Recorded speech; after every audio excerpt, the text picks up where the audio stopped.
ഞാൻ ഇന്നിങ്ങോട്ട് വരുമ്പോൾ രണ്ട് മൂന്നിടത്ത് ഈ കറുത്ത കൊടി കുറച്ച് 10 വർഷമായിട്ട് ഒരു പ്രസ്ഥാനത്തിൻ്റെ അവരുടെ കൊടി ഇപ്പം കറുത്തതാണ് കുറേ 10 വർഷമായിട്ട്, അടുത്ത 5 വർഷം അങ്ങനെ തന്നെ ആയിരിക്കും എന്ന് പറയട്ടെ.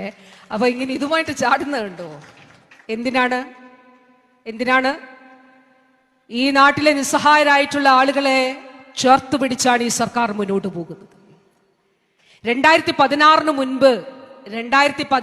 മുൻപ് ഇവിടെ സർക്കാർ മേഖലയിൽ വിവിധ സ്കീമുകളിലായിട്ടാണ് ഇൻഷുറൻസ് പരിരക്ഷ ഉണ്ടായിരുന്നത്. നമ്മളിത് അറിയണം. എത്ര രൂപയാ ഒരു കുടുംബത്തിന് ഒരു വർഷം 2016 മുൻപ് ലഭിച്ചിരുന്നതെന്ന് അറിയാമോ? 30,000 രൂപ. 30,000. എത്ര കുടുംബങ്ങൾക്ക് നൽകിയിട്ടുണ്ടെന്നറിയാമോ? 40,000 കുടുംബങ്ങൾക്കാണ് നൽകിയത്.